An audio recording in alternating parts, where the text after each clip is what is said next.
So I'm curious on that and to get your perspective because I'm still a fucking wild man. Like, sure.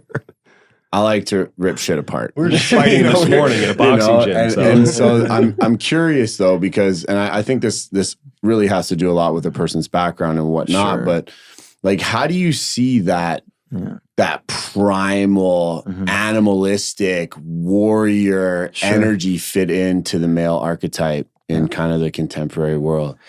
Well, and I love this question because I think it really feeds into the question around what does it mean to be a man? I think it was the Incas who said that a fully embodied, integrated man has his sword in one hand and his heart in another. So many men nowadays are walking around with two swords. Yeah. They have something to prove, they have something to protect. But when you do this work, you realize that I am enough as I am, who I am. I've got nothing to prove, I've got nothing to protect. I'm no longer interested in the pursuit of power, possession, and prestige. Not that there's anything inherently wrong with that, but I'm developing, I'm evolving beyond the game, right? Beyond that egoic pursuit of more or the next level. And I've learned to cultivate internal peace and satisfaction and fulfillment with who I am and where I am right now. And so, I mean, it's the dance. That part of you is never actually going to go away. It's really just about cultivating a healthy, sustainable balance for that, right? Which most men don't have or haven't learned how to cultivate in many ways because, yes, they haven't reconciled pain from the past, but they haven't gotten proper mentorship. They haven't gotten proper guidance. Welcome to the Ignite You podcast. Stories of transformation, initiation, depth, and duality. With a sprinkle of sass.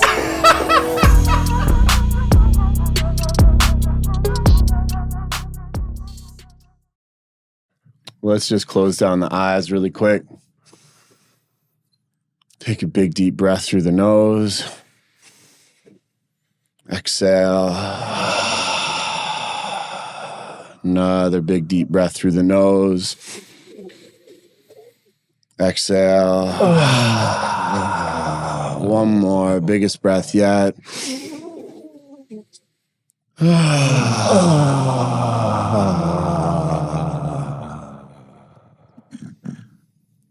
Beautiful. Just taking a moment to settle into the body. Taking a moment to observe the breath. And just bringing our awareness into the heart.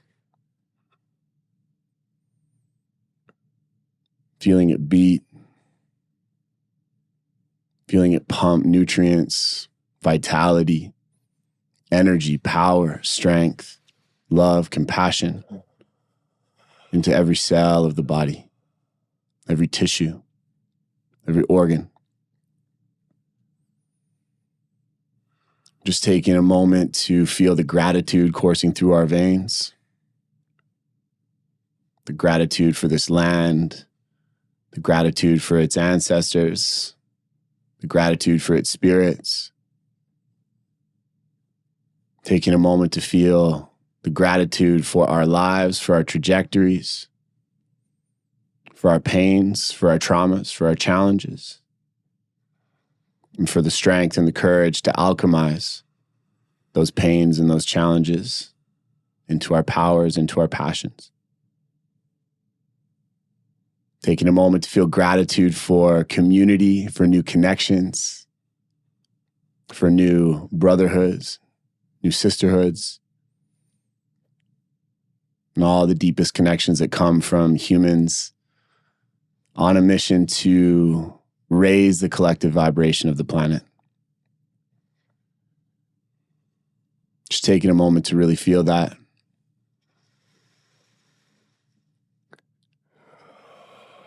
Taking a moment to thank Spirit, thank God, the divine, whatever you want to call it, Pachamama, for the guidance to be here today.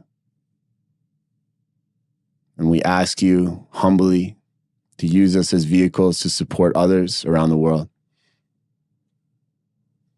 May we open up. May we get out the way. May we let truth flow through with ease and grace. Aho. Oh. And so it is. Thank you, brother. Of course. Of course, of course, of course. So good. So good. It's always so good. Starting with that. And then it's hard to get into banter because you're like, I know, feel, so I feel dropped so into my connected. heart. I'm in my heart. So Ryan and I, Let's dance. we always start with some sort of prayer, something along the lines to get things going. And one time Ryan's like, I got this new hape. Let's try it out. And the topic was something like fiery. Pretty intense. It was like a fiery, goofy topic. And so we sit down and we do these, we really like say a prayer, we dive in, we think it's gonna be this like warrior, powerful experience. And we sit with it and we just get so grounded, so in our hearts. We're crying. We're like, how are we gonna do this episode? Like, what are we gonna do now? We're like, we need to change the topic. And we did. And we did. And we rolled with it. We moved with it was so beautiful and so funny. Oh, that's great. But it opened our hearts. It did. It did. It let love in. I love it. Do you have some with you? Yeah, exactly. Actually, we do always have the tools. We always have the tools. Yeah. We always do. Brother, such a pleasure to have you on today. Thank you for having me. I just want to start off by asking, like, what's alive for you right now in this moment? What's alive for me in this moment? Being present to what is, dancing with what is, not efforting nor overcompensating. I guess you could call that flow. Okay. If you will. We like flow. Life being undone. It's present for me right now. So good. So good. And how powerful to be in a space like that when you're doing a book tour, you're on podcasts, you're traveling, you're moving. Like, that is a true testament to embodiment, to be able to stay in that flow, stay in that ease, stay in that grace when there's obviously a lot happening for you. You've just released a new book. Yep. There's all kinds of magic flowing through, and it sounds like you're just balancing that out so beautifully. Yeah, thank you for saying that. I think Cormac McCarthy put it really well when he said that after every book I release, I grieve. I grieve all of the things that the book could have been and is not. Because I'm a completely different person now than when I started writing this book 4+ years ago. You know, I started writing it in January of 2019, and here we are. And so I'm obviously not the same man who started writing this book. And so there is this inherent celebration, of course, but there is also this simultaneous grief that accompanies the process, and it's beautiful. It's almost like the skin that sheds off the snake, right? As the evolution, the book becomes the skin that you shed, and then you're off to the next evolution, shedding another layer of skin, another layer of skin. Yeah, absolutely. And I will be honest, the egoic temptation that I've rubbed up against is the desire to move on to what's next. Because this has been such a long process. At least that's how it's felt for me, an arduous process, as much of a blessing as it has been. And being present with that grief, that celebration, and really giving this book the due diligence that it deserves, because at the end of the day, this book is about me, but it's not meant for me. It's meant for other people. So good. Before we continue to dive deeper into these conversations, could you just share with the people listening, who are you? Because we're gonna have an intro that comes in before this, and we'll do all the blast outs and everything. But from your perspective, and it's a big question, but big question. You want people to know, who are you? My name's Jake Hoffman. I'm a humble servant, truly. What I do in terms of how I support others, what I bring to this world is, I'm a transformation coach for men. So I work with a lot of men on deconstructing their former egoic identity so that they can step into full power, passion, purpose, and really go from the first half of life to the second half of life, where they're primarily focused on answering the question, what do I want? And now they're focused on answering the question, what can I contribute? Powerful. You know who you are. Yeah. What a gift that is. Yeah, nothing to prove, nothing to protect. So we always like to kick these interviews off by learning about a catalytic moment in your life. Yep. And we believe that we're dealt these situations as opportunities to really come alive and as opportunities to really come into our truth, come into our power. Yep. You know, and you're obviously a dude that's done a lot of work.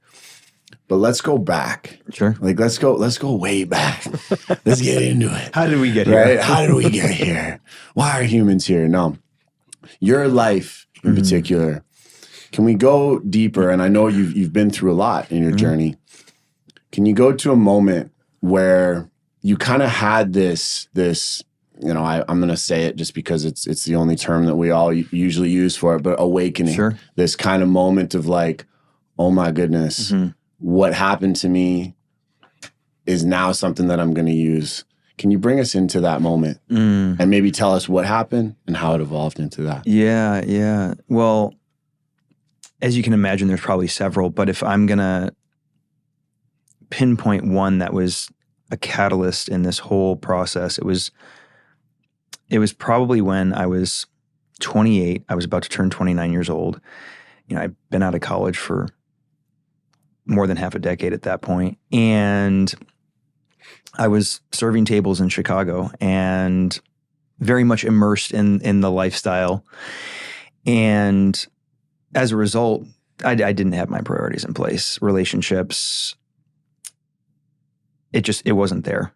And I remember one day calling my mom to tell her that I wasn't going to come home for Mother's Day. I think I talk about this in the book, actually, because the truth was the night before I was out partying. I was out till like 3 a.m. and I think I was still intoxicated, to be honest with you. And I called my mom to tell her I wasn't going to be coming home for Mother's Day to celebrate. And she was like, Jake, I don't even know who you are anymore. And that hit me. You know, because when you're so close to things, you know, you're the goldfish inside of the swimming pool. You don't really know until someone reflects that back to you around who you have become and who you are. And that was so far from who I aspired to be that there was such a huge gap. And in that moment, I was like, okay, I know that I need to change because this is not who I am. I realize this is who I've become, but deep down, this is not who I am. And I need to do some self-introspection to determine why I've become this way, essentially. And so that was very much a catalyzing moment that sent me on the path of personal development, of healing, because that's when I started searching. How do I go about changing? How do I go about working through the things or just uncovering and discovering the things that have made me who I am today? And in that journey, what did you find? Oof, a lot. You know, everything that I had been working so hard to avoid for decades, you know, I was forced to confront all of these different parts of my personality that were simply adaptive strategies, coping strategies to avoid my pain. Had in many ways shaped who I had become up until that point in my life. So of course it forced me to wrestle with that pain if I was going to overcome it. And what were some of these coping mechanisms? Just so that people might be able to see how they might be showing up in their lives. Well, first and foremost, I think that our greatest strength is oftentimes an adaptation or an overcompensation to avoid experiencing pain. And so for me, and we'll get more into this as we go throughout the podcast, because of the pain that I incurred early on in my life, in my childhood, I started to act as if, and I think you and I talked about this, Cam, you know, when we first spoke, I started to act as if I had it all together, act as if I was fine, act as if I was successful.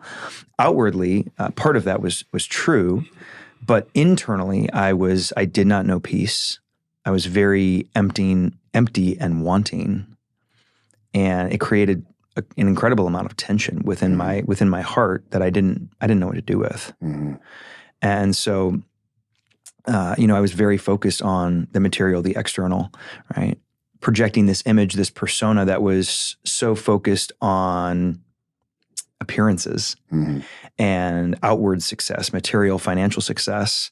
But internally, I was, like I mentioned, I was struggling. I was suffering.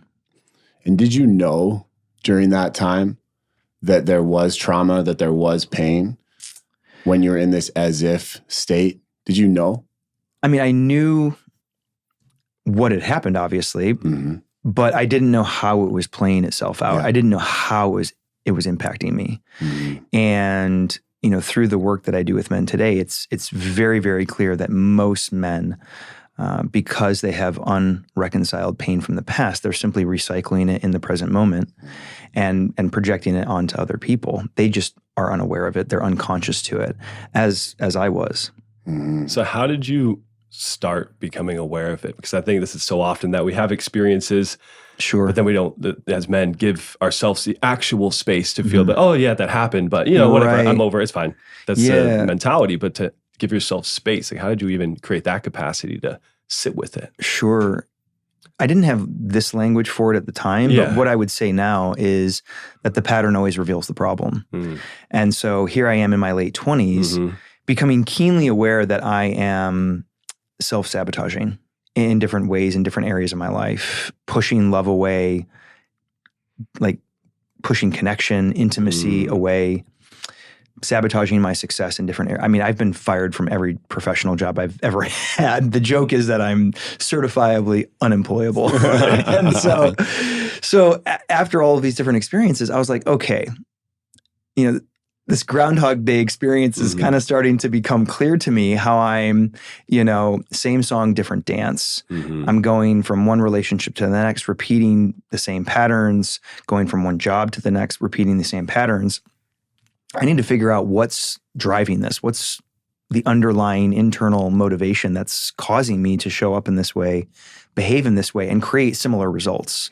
Because these are not the results that I want. This is not who I aspire to be as a person, not who I ascribe to be as a person, but clearly there's something else going on here that I'm unaware of. And so once I started to really take a deep dive into my results and analyze, what do my results say that I believe about myself? Was I able to take a peek under the hood and discover what the game that my ego was playing? Right? And the way that I would put it now is that the ego, the false self, right, seeks to maintain the status quo, and the best way for it to do that is to hide the truth from you. And that's what was going on. That caused me to continue to play out these patterns and repeat these patterns, but be completely unaware of it. That takes massive ownership. It does, to be able to own that it's you with the thing or the person. It's not the external world. So easy to blame it and like throw that out, but it takes massive ownership. To be able to do that. I mean, admittedly, I ran away from it at first. Yeah, of course. It's terrifying. Totally, because, and obviously this is what the book is primarily about, this abusive experience that I suffered from or went through when I was like 12 or 13. I did not acknowledge it for what it was because it was just so painful. Because the minute I acknowledged it for what it was, then I would have to be with all of those painful emotions, the sadness, the humiliation, the anger, the bitterness. And because I didn't have those mental resources for how to adequately cope with the experience and the pain from the experience, I just ran from it. And it wasn't until I acknowledged it, probably 27 years old, so 15 years after the fact, that I was like, oh, this moment, this abuse that I went through when I was 12 or 13 caused me to start to wear all of these different masks and take on all of these different personas, act as if, like we talked about. And all I'm doing is just playing that part, playing that role out on repeat. And it's causing me to push love away, push connection, intimacy away, and obviously success at the same time. And so that was this moment that I woke up to it. But initially I ran away from it because I was like, yeah, there's a lot there. I'm gonna put that back in the box, and I'm just gonna, and then of course 2 years later I had the situation that happened with my mother where I was like, okay, I can't run from this anymore. it's often that we hear in these stories that there's a mentor or a friend or somebody that reflects something back in those moments. Yeah. Were you alone in this, where you had to kind of navigate this and confront it yourself? Or did you have somebody that reflected this? I know you said your mother later on, a couple of years later, but that was more of like a confronting out of fear, not confronting of like, to support you in it. Or were you kind of on your own? No. So I talk in the early stages of the book, I talk about how I started to meet with a counselor when I was 26 or 27 years old, simply because I wanted growth, but I wasn't growing. Yeah. And I needed to figure out why that was. And I didn't really know what to do. I grew up in a really small town, roughly 1,000 people. So I started to meet with a counselor and talk about the different issues or struggles that I was having. And they started to unpack that with me. Like, why do you think that is? Where do you think that comes from? Good. And so we start going back early in childhood and, okay, like this happened and then this happened, this painful experience happened.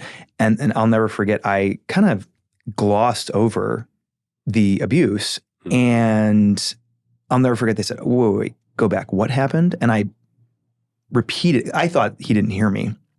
So I just repeated it back to him, and I'll never forget like the look on his face as I'm repeating it back to him and going into greater detail around what happened. And I was like, oh, because he started to adequately mirror the experience. I was like, oh, that was abuse.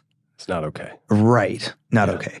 And I was like, oh, and that was the moment that I realized like, oh, this incident largely shaped who I am, who I've become, all of these different personas that I've unconsciously taken on in an attempt to protect myself and protect myself from that experience happening again. And now I'm left to kind of pick up the pieces, right? Because in that moment, you're forced to confront who you've become, and you don't really know who you are at that point. Like your egos become so attached to these different coping strategies, compensating strategies, that you don't know who you are apart from them. And so in many ways, it leads to this reckoning, if you will, that is incredibly painful because you don't know who you are in that moment. And you're forced to kind of go into the depths of that pain so that you can eventually, hopefully, move beyond it. Yeah. You shared an important stat with us before we kick this off. And I'd love if you shared that, just because the importance of men having support. Yeah. So I heard a statistic recently that less than 1% of men ever report their abuse, whether it's physical abuse, sexual abuse, emotional, verbal abuse, but less than 1% of them ever report it actually happening, which, when taken into context around what men are suffering from today, like men are 30% more likely to commit suicide than any other demographic, especially men between the ages of, I think it's like 18 to 35. And so when you start to think about that, you're like, wow, okay, a lot of the depression, a lot of the anxiety that men are wrestling with today, in many ways is a result of their unreconciled pain from the past, that they're trying to perform their way around their pain in an unconscious attempt to claim victory over it. Yeah. But it's making the issue worse. It's exacerbating things for many men.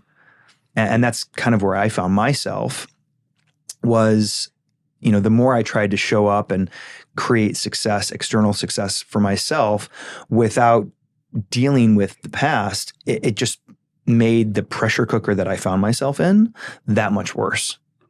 And I think it's so wild to see how this manifests in people's lives as well, right? Like you look at, and I'll speak from my experience, fitness. Sure. I remember at one point I hired a psychotherapist. Yep.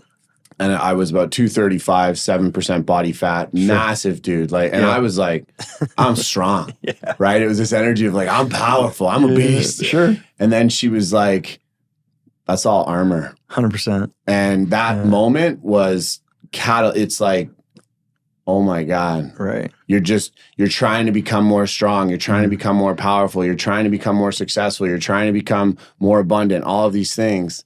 All from this place of suppression.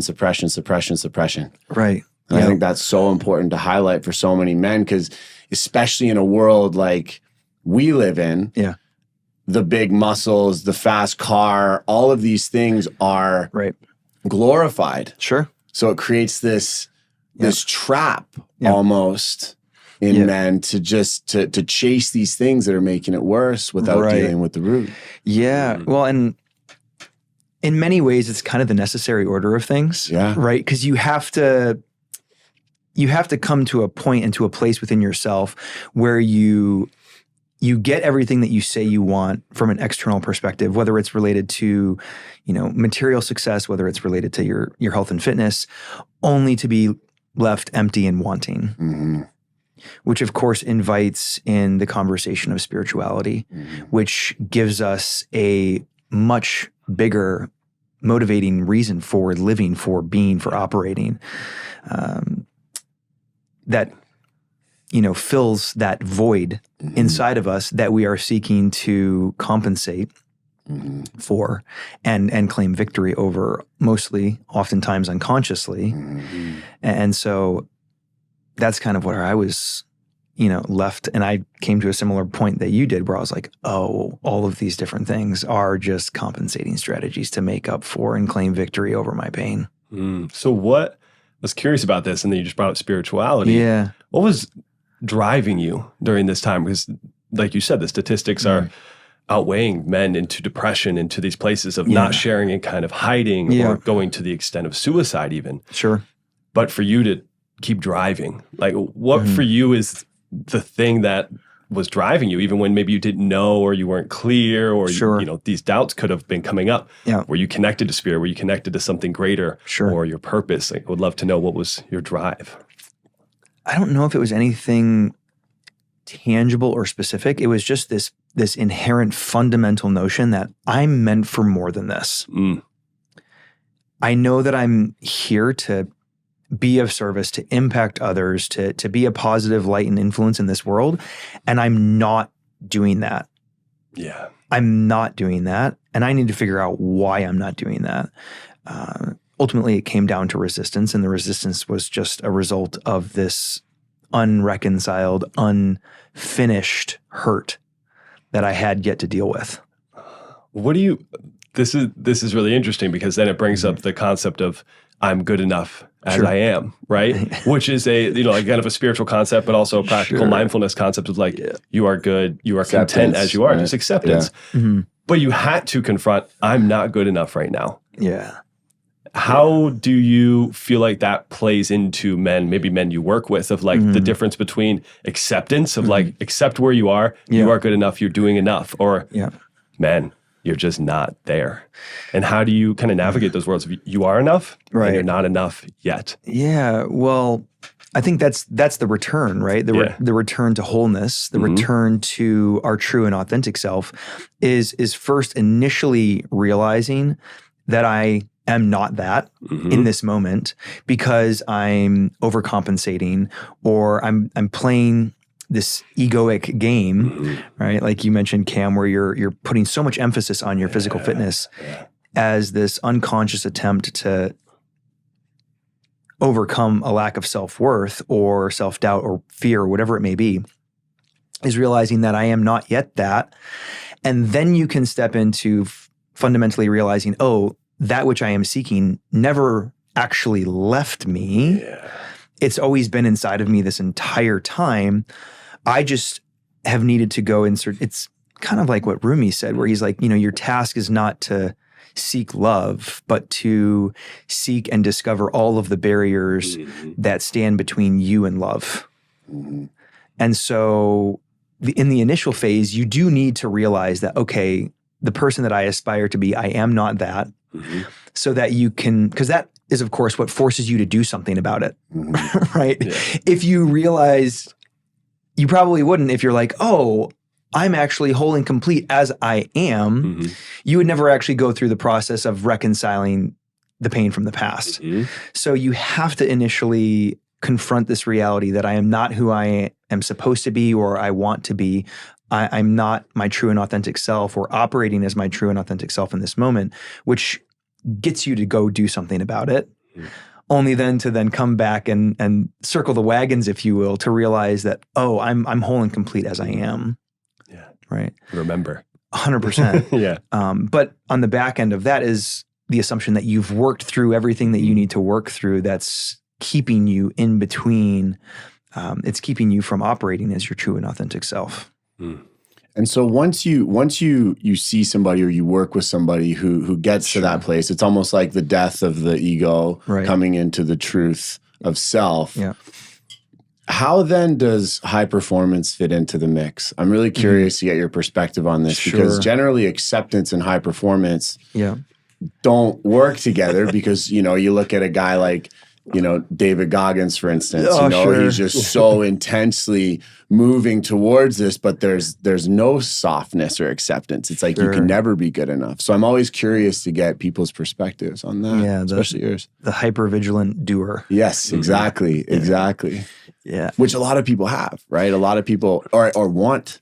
Right, right. And, first and foremost, I don't want to make that wrong. Because in many respects, it is a necessary phase or stage. Every young boy on some level needs to develop that healthy ego structure that says, I can do it and I have what it takes. And this is why we encourage sports, right? Because a part of that is coming into the realization of one's own abilities and developing that healthy confidence. The problem is most men get stuck in that phase where they're trying to continue to prove posture and further position themselves. The hypermasculine game that most men are playing in an attempt to become successful was always meant to fall apart. Because if you're on any personal development journey or any classic spiritual schedule, you kind of have to reach that point where who you have become is incomplete and insufficient, where you realize this is not who I truly am. This is who I think I have needed to become in order to be loved, accepted, and successful. I am just now keenly aware that this is the game that I've been playing for however long that has kept me in a stage or in a phase of performing, but really just performing my way around my pain. I want to go into something you just mentioned, because I'm genuinely curious about this, and we were going to do an episode on it, actually. So a girl turning into a woman is obvious. And generally, they start their period, they bleed, and okay, this is my transition to womanhood, and there's more obvious markers.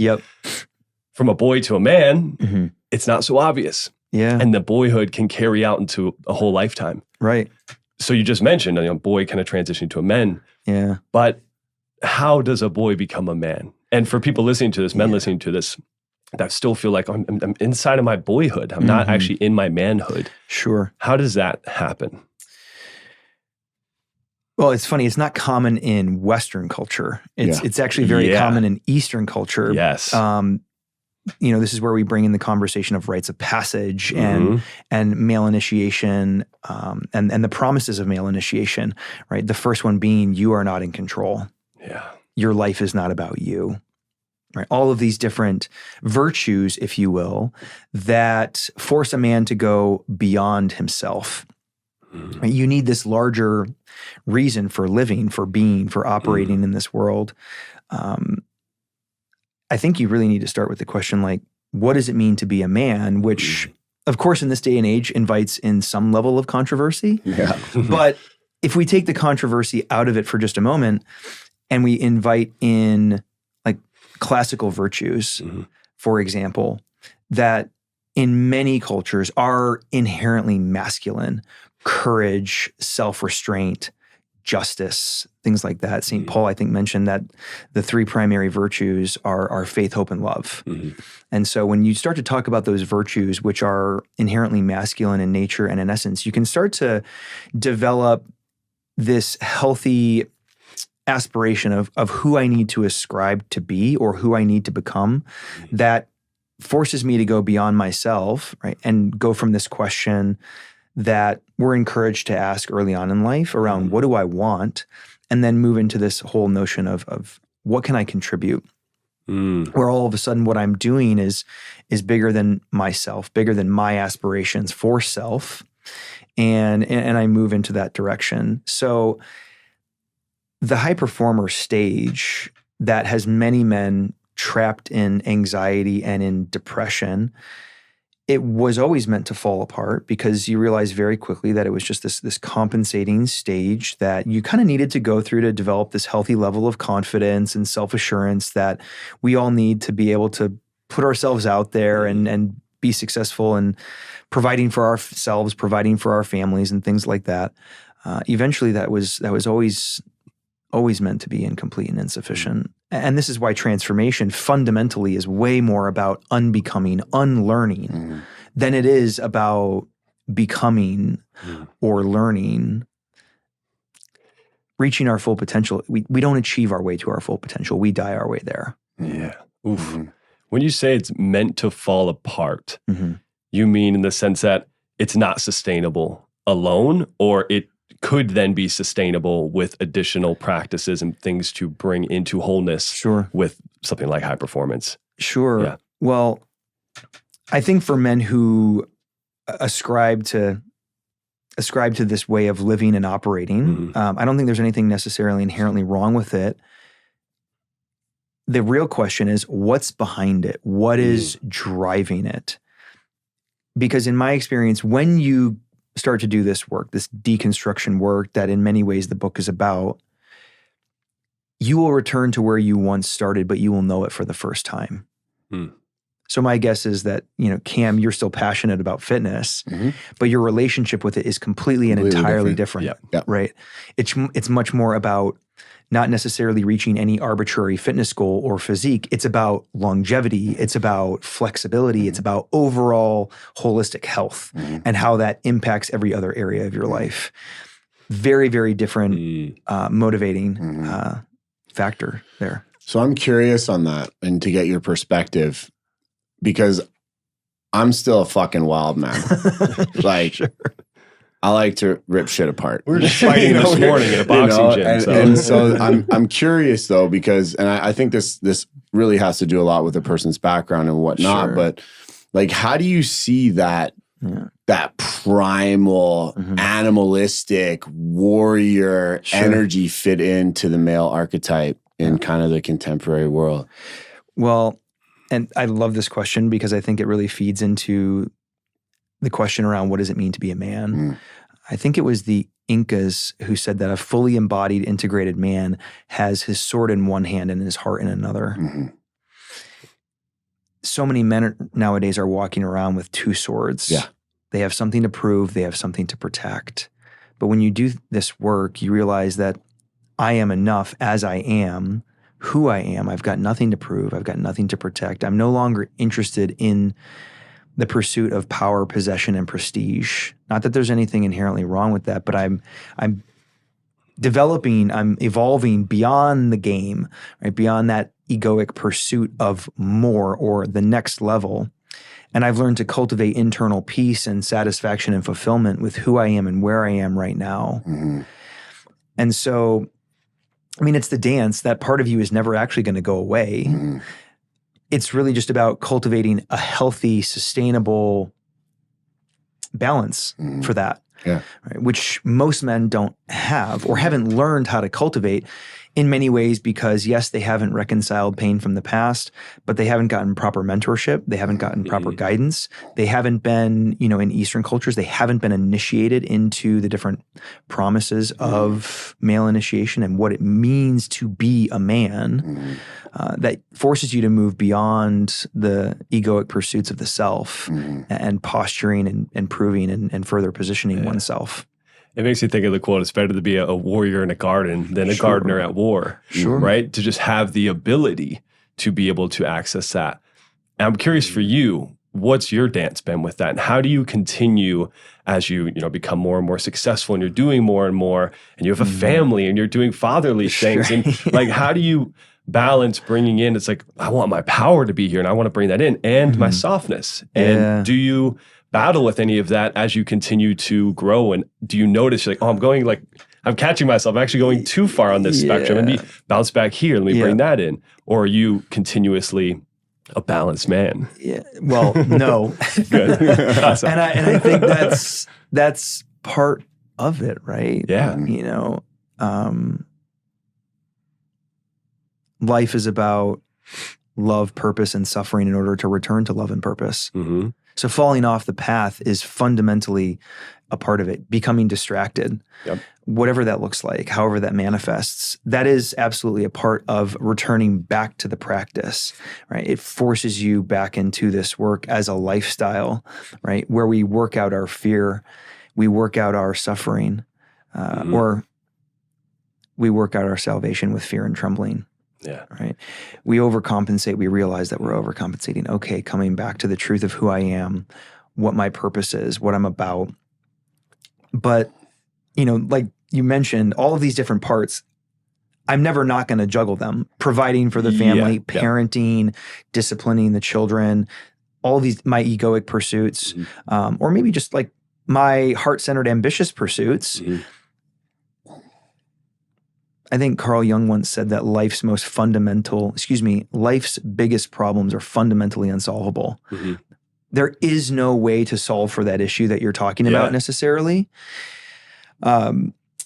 It's always going to be there. And I think that's kind of the point, right? Is this wrestling, this tussling with these ambitions that I have, and how do I balance that with everything else?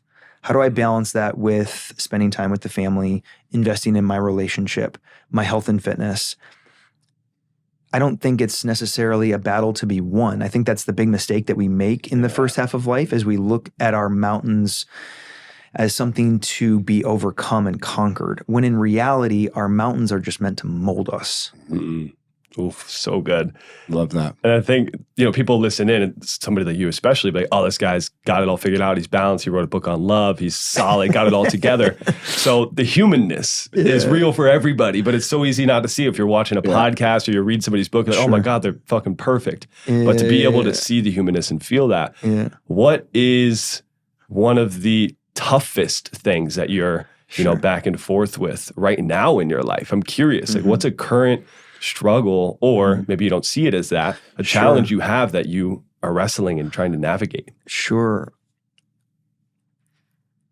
Well, I think the world fundamentally is operating in a split, but without going into so much detail about what that means, there's always going to be this internal wrestle or dance, if we want to call it, between living authentically and fear, right? Because so much of these pursuits of the high performer persona are motivated by fear as this, unconscious attempt to claim victory over my pain. And so the more you do this work, the more integrated you become, the less you operate in that split. So of course you're going to make progress over time. That's going to be, it's just like kind of going to the gym, right? The more I go to the gym, it's really just a question of when I start to see results, when I start to, put on muscle, as opposed to like, am I going to see results? Like, is this actually going to happen for me? That's very similar in this case, where I start to operate less out of that split where I'm choosing out of fear, and now I'm choosing out of love and authenticity, what really truly matters to me. And so I hope that answers your question. Yes, it's not specific to an experience, but it's broad enough of like maybe seeing some, something in the world that is unsettling, and then actually instead of being like, I'm afraid of this growth, we were just talking about AI actually, and a recent episode, I was like, oh, this thing is scary. Can I choose to shift this to love? Right. That's kind of what I'm hearing. Yeah, and we're constantly wrestling with these lies of, I am what I have, I am what I do, I am what other people say or think about me. And the more we focus on cultivating an internal sense of peace, which is really what we're all after at the end of the day, peace, joy, fulfillment, and love. The more we work to cultivate internally those different things in our lives, the less we worry about everything else. And we seek out a life of balance. We're no longer pushing, proving, pursuing more. We're really kind of content. And not that there's anything wrong with more. I think in many ways that desire is expansion seeking to express itself, but there is less of an attachment there, or a need to having it in a certain way by a certain timeline. It can kind of just unfold organically. Unfortunately, most men and the world at large are kind of operating in this way where, once my circumstances are in the right order, then I will surrender into the flow of life. Doesn't happen. Yeah. As opposed to, I'm going to surrender to the flow of life. Yeah. And I will do and embrace what feels most natural and authentic to me. And then my circumstances are just kind of work themselves out as a natural byproduct of me embracing who I truly authentically am, doing what lights me up, embracing my desires, whatever those are, and just allowing that to kind of course through me and seeking ways in which I can utilize my gift to further step into my purpose and be in service to others. Mm-hmm. You said something really, really important that I'd like to go into a little bit more. Choosing love as opposed to fear. In concept sounds like a very easy thing. Right? In theory. Yeah. In trauma, very tough. Very tough. When the reptilian brain has been completely hijacked and we're in a perpetual sympathetic state. Yep. And your trauma is choosing for you. Exactly. It can be very hard to identify what is love versus what is survival. Right. How do you see those two playing together, and how do you support men in learning how to choose love if they do come from abuse or a circumstance like you did? Yeah. Well, I think men's work at its core starts with the question, what have you been doing with your pain? And so that is, in many ways, the first step. I've actually never been through a 12-step program, but I think it provides us with a really beautiful roadmap for how to work out our pain and suffering, which is first and foremost acknowledging that I'm powerless over it, that I can't. And then we invite in a higher power. We invite in spirituality, which then says God can, or whatever your relationship with God looks like. So then I'm going to let God. The first three steps can essentially be summed up in that way. Sure. And so the process starts with, reconciling our pain. Whenever a client comes to me and starts to communicate or express all of these different goals that they have, we can't just automatically start with those goals. We have to go into, okay, what is currently preventing you from reaching those goals in the first place, right? The barriers that are keeping you from those things internally, and seek to work that out, seek to reconcile those things so that we can then transcend and move beyond them. But yeah, that's a huge question that we're constantly confronting, that I was forced to confront, where is this my anxiety or is this my intuition? Is this my intuition guiding me, or is this my trauma misleading me? Yes. And that's I don't know if there's an answer for that one, to be honest with you. Yeah. What I will say is that the more you work out your pain and befriend your trauma, the less power it has over your decision-making. And then you can start to access questions like, what do I want? What is most authentic? What is most natural to me? And you start to embrace those things, right? My guess is that when you became aware of the fact that my pursuit of this ideal physical physique is really just trying to further reinforce this armor to protect myself, my guess is that your relationship with your health and fitness changed dramatically after that. Definitely. Even if you did go back to former practices or habits or behaviors. All different. Very different relationship to it. And so in my experience, the more you do this work, the less you start to operate in a split where you're choosing between, where you feel like you're forced to choose, I should say, between fear and love. The more integrated and embodied you become, and the more you allow your intuition to speak and you allow spirit to guide you, and the less you operate from trauma. Because that's this unconscious reactivity that comes with the conditioning that trauma naturally creates. And I think that's a huge distinction for that most people will benefit, because trauma in many ways it's much less about what happened, and it's much more about how we internalized it. Yeah. The stories that we made up about ourselves, the beliefs that we created as a result of what happened to us, that just start to play itself on repeat. Mm-hmm. And that's where I found myself as a result of what happened to me. And that's why with men, we have to start by bringing the unconscious to the conscious level, because until we do, as Carl Jung once beautifully said, it will continue to direct our lives and we will call it fate. Mm-hmm. Yeah, everything you were saying, it just kept popping up, which is awareness. Yeah. Awareness. Yep. And I think that's such a beautiful answer, so well articulated and so applicable to so many men. You got to become aware of yourself. Yeah. And never believe what you think you know. Become aware. Aware. Ask questions. Be curious. Yeah. I love that. Thank you for that. The most enlightened man is the one who's willing to say, I don't know. Mm-hmm. Exactly. I don't know. Yeah. And that's why I struggle to answer that question. I know the answer for myself because of what I went through to be able to get to where I am today. But that's not to say that it's going to work for everybody, at least the specific steps that I took. I think overarching, we can kind of fundamentally say that if you want to get to where you want to go, you first need to think about and wrestle with and reconcile the things that are preventing you from getting there. We have to do some cleaning up first. Yes.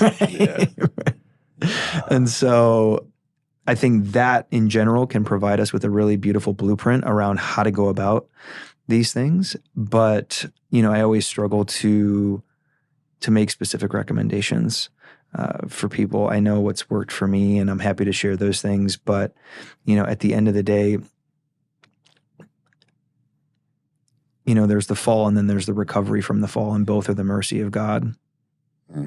So I say that to say you can't really get this wrong if you go about it. I think that's as long as you're willing to fall. Right. Yeah. I think that's the paradox, isn't it? That it's like people want to go about this in the most effective, efficient Give me the 10 steps. I need it all laid out in front of me. Come on. Right. And I think that's the paradox of moving from our pain into purpose, alchemizing pain into progress, like we talked about earlier. It does require this falling, this failing. And the quickest way to, I hate to say it, like screw that up, is to be goal-oriented and seek to be effective and efficient in that process, because it is inherently messy. Yeah. And there's no way around that in my experience and in the experiences of the men that I've worked with over the years.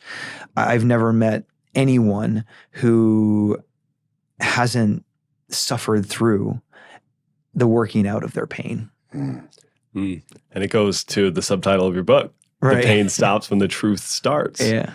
And I love that so much. Could you tell us a little bit more about that? Because we want to get into like the juiciness of your book as well, just because we'll be closing up here soon. But talking about that, like the pain stops when the truth starts. Yeah. Bringing in and cultivating truth and finding truth and seeking truth. Sure. How does one start doing that? Sure. Well, the truth for me was this happened. Yeah. And in many ways, I am who I have become as a result of this thing that happened. Yeah. So there's the acknowledgement of that fundamental truth that my personality is this amalgamation of genuine traits, but these adaptive traits that were largely in an attempt to run away from pain or perform my way around pain so that I didn't have to deal with it. As I said earlier, the primary goal of the ego is to maintain the status quo. And how it does that is it hides the truth from us. That's how it has us playing these patterns on repeat without becoming consciously aware of what the underlying internal unconscious motivation is. So the minute we become aware of the truth that, okay, this is not who I actually am. This is who I think I've needed to become in order to be loved, accepted, and successful. When you find out who a man truly is, that's when you're ready to begin. Oof. So good. For this book, for Let Love In, who would you describe this being for? Like, is this for all men? Is this for everybody? Sure, is this for a specific person in a specific place in their life?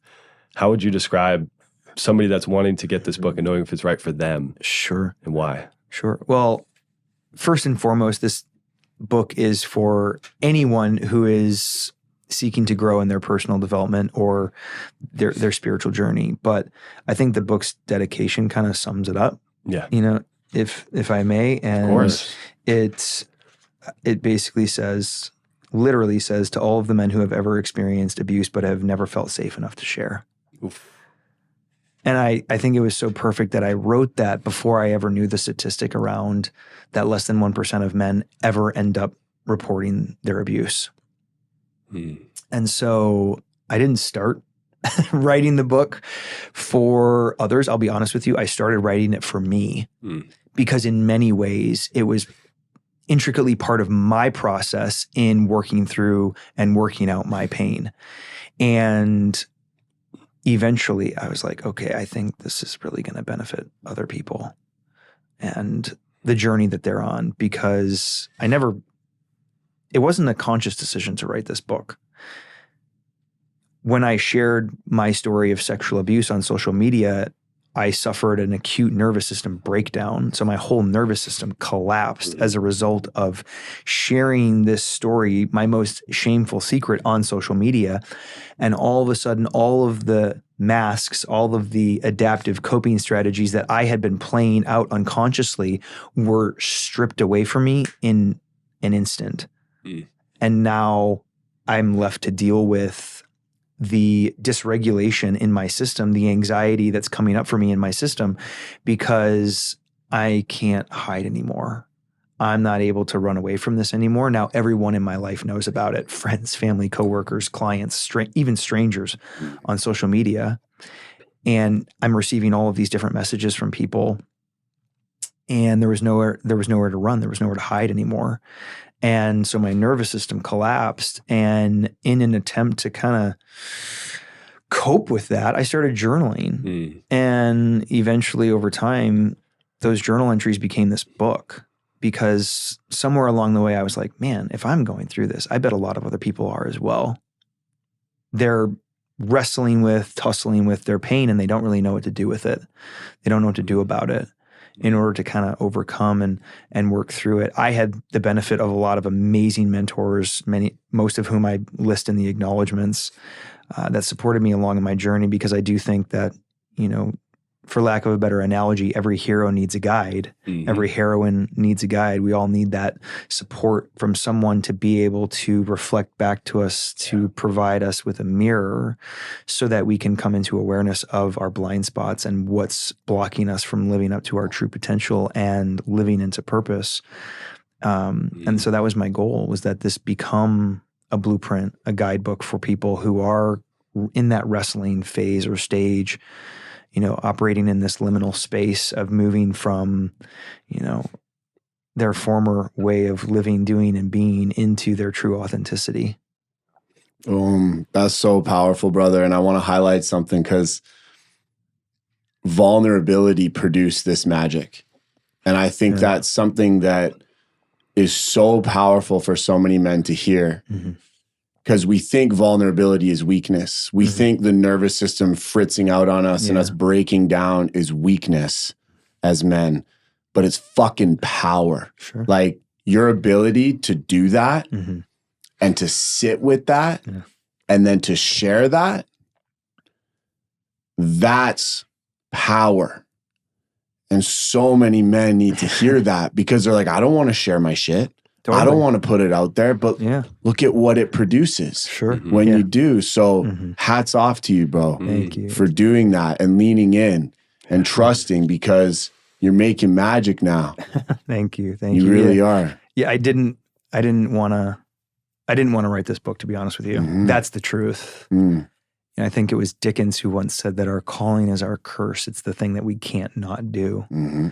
And this is just what happened to come of it for me. Mm-hmm. I think we kind of need to, as every good hero, we need to reject the call, initially. Yeah. And that's a part of how we work out our own, salvation, if you will, with fear and trembling. I think that's what the Apostle Paul was talking about. That's the first time I've ever thought that, to be honest with you, is to reject the call, is to initially see what we have been historically spending so much time avoiding and saying, I'm not gonna go there. I'm not gonna touch that. Only eventually to circle back to it, to realize that this is what I'm being called into. I'm not Jake Hoffman, this individual will who has this aspiration to write a book, to be able to say that I wrote a book and receive whatever sort of validation or acknowledgement or success that's on the back end of that. Although I think, part of that is nothing's wrong with that on some level, because I would say that I'm an author. I would say that I'm a writer. And so part of this is me living into that and producing that art. But the moment I step into realizing and operating from the space that I'm not an individual will, I'm part of a higher collective consciousness that simply needs to be of higher service. And the best way for me to do that is to live authentically, embrace what is most natural and organic to me, and allow the fruits of that labor, that effort, to benefit the collective. It's really just a giving back, truly. And so I didn't want to put my name on the book initially because I didn't really want to claim like this ownership of it, ironically, paradoxically, because it was just simply, God's Spirit moving through me in a way to offer up something to benefit the collective. And you have opened yourself up enough to share it. Yeah. That's something I always like to bring in, because yes, God, source, the divine, provides us with these experiences, these codes, and Jake Hoffman is doing the work, which is really important to highlight. Yeah. So thank you for doing that, to bring those codes through. It's powerful. Of course. I appreciate that. Yeah. Vulnerability. I love that you touched on that word. The root definition of the word vulnerability means a willingness to be wounded. And so when you start to unpack that, you realize very quickly that it's required in order for us to experience an increase amount of love, connection, and intimacy. We have to be willing to be wounded in that process. Otherwise, inevitably, we push it away. Right? So love and rejection, both of these things, they go together. They're two sides of the same coin. When we push away one, we push away both. Duality, baby. Oh, Jake, thank you for your love, your truth, thank you, gents. your vulnerability. Appreciate it. Where can people find this book? Where can people get in contact with you? It's the book is available on Amazon. I won't say wherever books are sold. It's available on my website, which is awakewithjake.com. Okay. We'll be sure to put the link in the show notes so that people can easily purchase it through Amazon.